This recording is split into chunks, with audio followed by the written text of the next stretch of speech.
Hey, Wembogan World Entertainment, and of course we're talking about Disclosure Day. This is the review for said film. This movie is a mess, to be quite frank. It's sad to see that this is what we get now from Steven Spielberg. The movie's all over the place. Now, this review will probably have spoilers in it because the biggest spoiler is the name itself, Disclosure Day, because obviously it means disclosure will happen, and it does. But the structure of the movie is weird because the very beginning of the movie feels like the middle of the movie, and the end of the movie feels like it possibly should have been the start of the movie, but it also is a blue ball moment. You've probably heard about it, and we will talk about it because it just ends. What is the movie overall? Well, we got our characters. I have the characters pulled up here so I can remember all their names. Daniel, who played by Josh O'Connor, he steals these chip things. They're like USBs, but they're different, and it has on it all footage and stuff from Roswell, New Mexico, and Nixon meeting with people and stuff like that.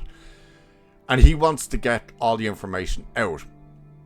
When we meet Margaret, who is Emily Blunt, who's the weather girl, who all of a sudden can speak languages and read minds and stuff like that after a bird, a cardinal, lands in her kitchen.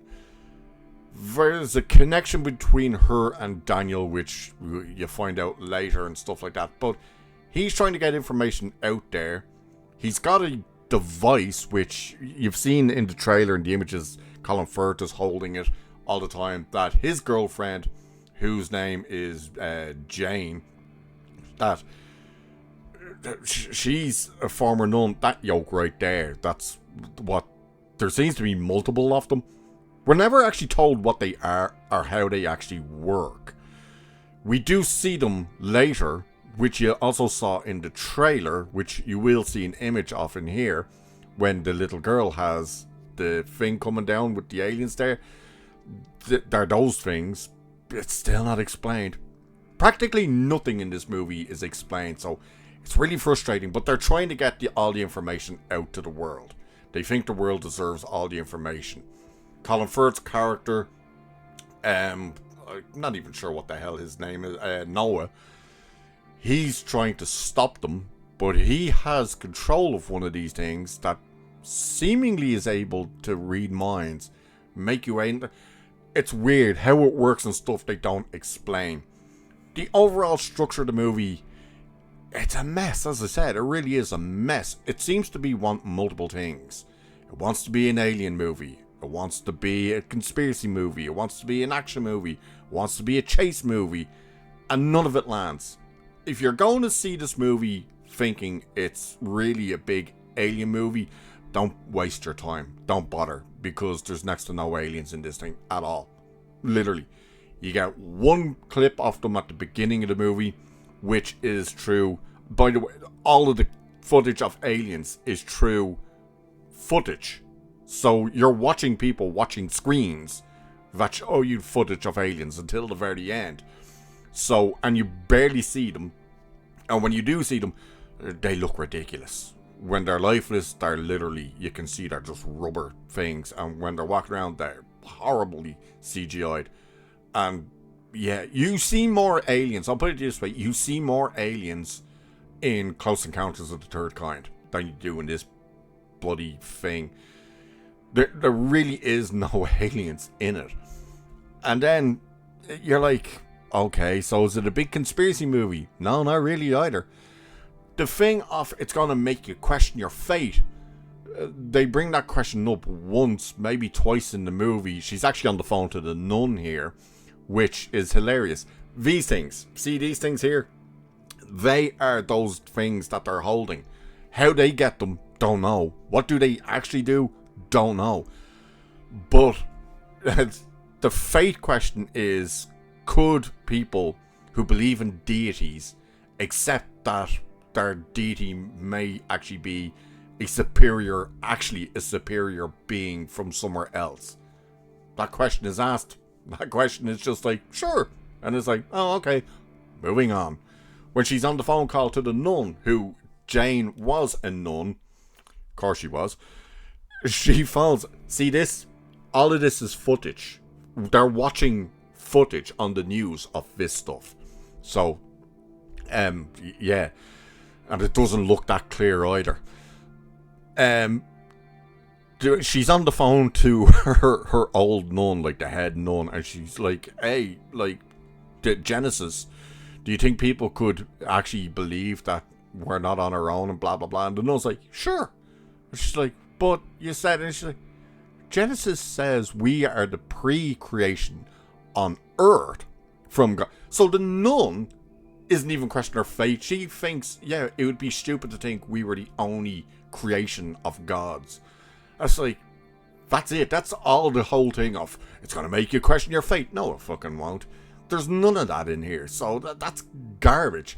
What I would question is, why did you waste your time watching this movie? It's over 2 hours long. And as I said, it ends blue on you.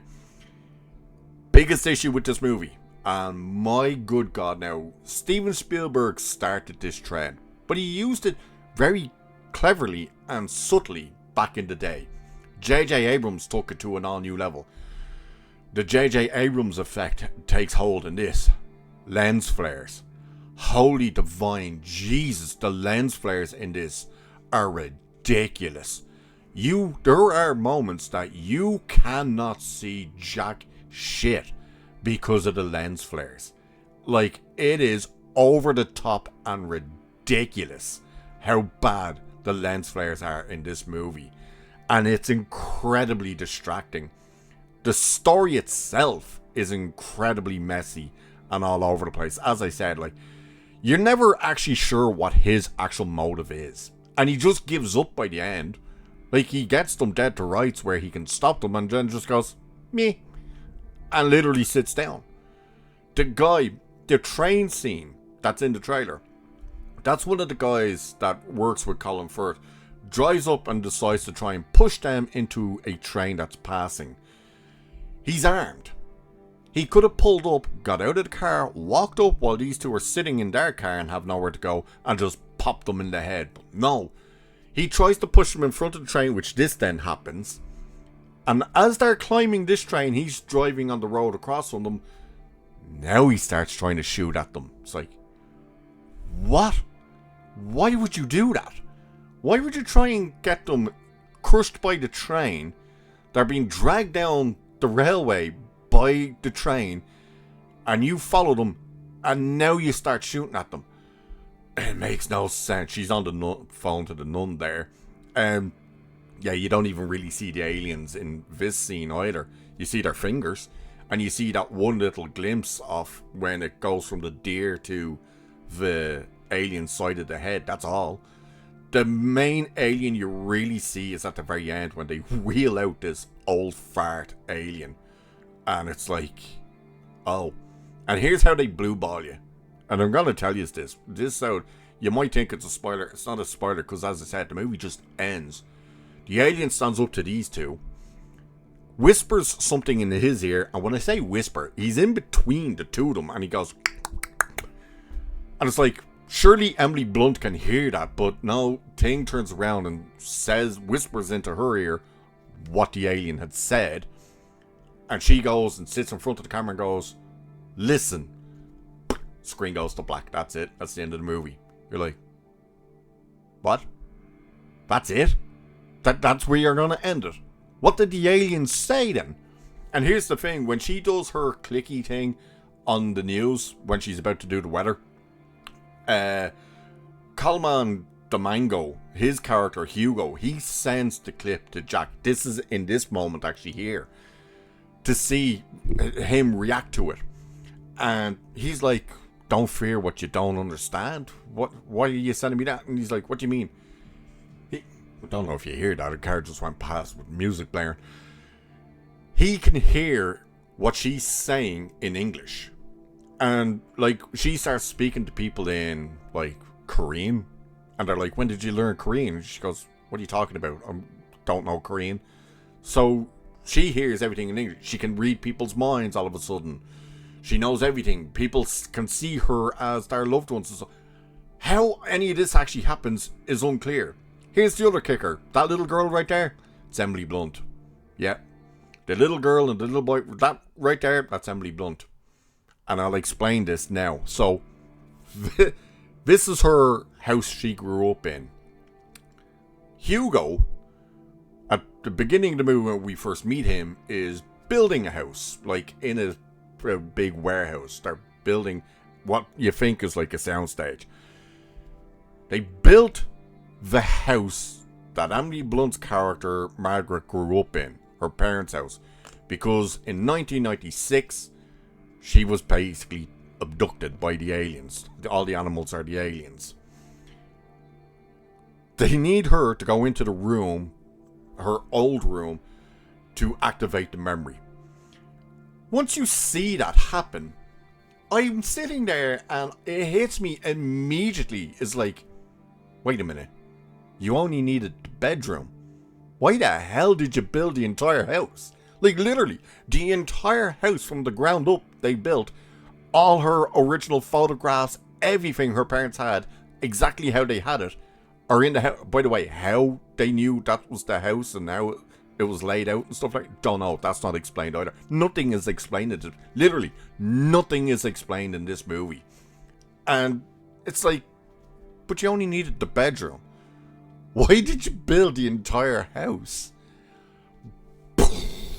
You can half see the lens flares there. They are insane. The scene that actually leads into this, which is Emily Blunt. There is the image in here somewhere of Emily Blunt and Josh O'Connor sitting there, and they're holding that weird device thing.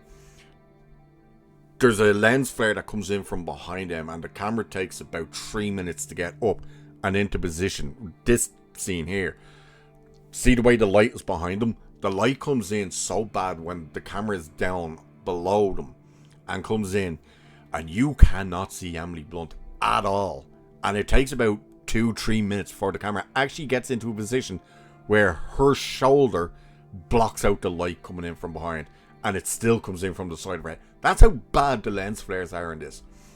Overall, if you're going to think you're seeing a big alien movie, you're not seeing a big alien movie. If you think you're seeing a giant conspiracy theory movie, you're not seeing a giant conspiracy theory movie. If you think you're going to go and say, by the way, what she's doing here, she manages to make all of these people and this house and stuff within the warehouse vanish.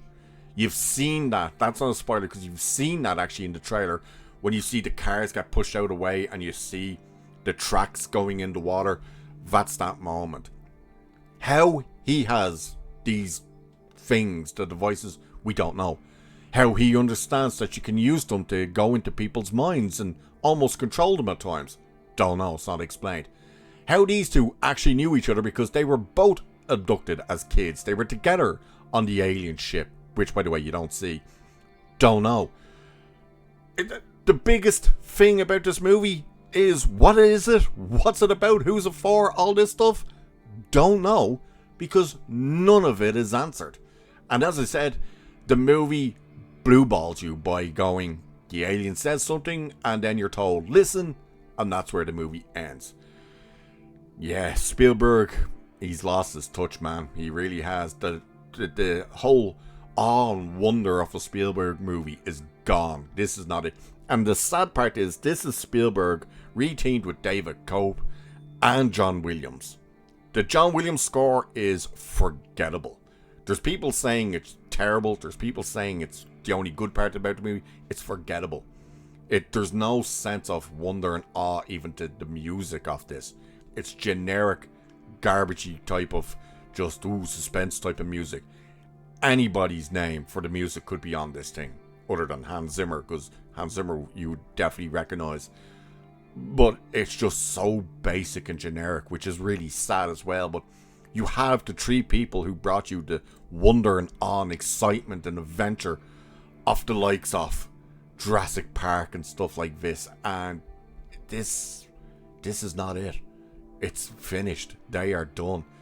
We now have a horribly created Steven Spielberg movie with a horrible, forgettable score from the legend of John Williams, written by a guy whose last outing for us on this channel was Jurassic World Rebirth.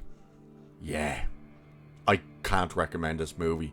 I highly advise you don't waste 2 hours off your life watching it. Just wait till it's on TV or something, if you even bother watching it, because it's not worth watching. It really isn't. So that's the review for Disclosure Day. A massive, boring disappointment, and it really is boring. It's so slow. Oh yeah, I forgot even to say, Wyatt Russell is in this thing. He plays Emily Blunt's husband until he doesn't, because that's the other thing, I really forgot to say this. Characters vanish in this movie, and we're told we're on the brink of World War III. Okay, like, is that meant to be like what's actually happening now? They go to a garage where all hell's breaking loose. Like, Wyatt Russell and Emily Blunt, they're at this, like, a garage, and people are panic buying. It's like, what's going on? And don't explain it. And then she leaves them there, and that's the end of Wyatt Russell in the movie, and that's only halfway into the movie. The character of Jane, this is funny actually. Now, Colin Firth's character can tap into her mind and see exactly where they are. They go to a motel. This is what I love about this moment as well. Daniel hides everything that has the name of the hotel on it, or motel, I think they're in. Everything. He puts the phone in the drawer, he takes all the papers down, all of this shit, except he writes what Emily Blunt is saying when she does the weather report where she's clicking and clacking. He writes what he's hearing in English, but when he writes it, it's actually in the alien language. And he shows Jane this. He falls asleep holding it, and she wakes up with Colin Firth in her head and manages to kick his hand and see the name on the thing. It's like, you took all of this effort to make sure nothing is there, and you wrote this on a piece of paper with the name of the motel on it. Wow, that's convenient. But when the guys show up, which by the way, they keep doing this thing as well, which annoys the shit out of me. They have no idea where these two people are, and yet as soon as they start locking in, their team is like 4 minutes away. Like, yeah, we're 4 minutes away. It's like, why are you even driving there if you didn't even know where the hell these people were? And they keep doing that. But Jane escapes through the window. They go into the bathroom. He throws her out the window, gives her his backpack and all this shit, and says, like, just leave. And he gets captured. That's halfway through the film.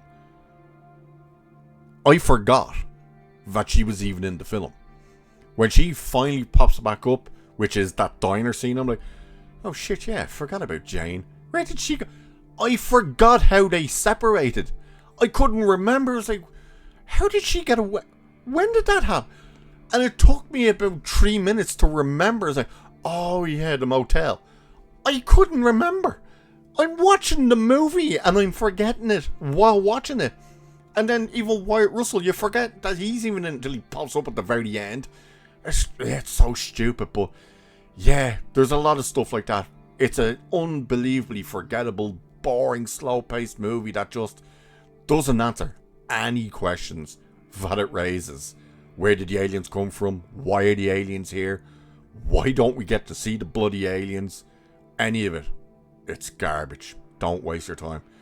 So with that, I shall leave it there for this one. So do like and share and subscribe and hit that hype button and all that good stuff. And if you've seen the movie, let me know what you think of it.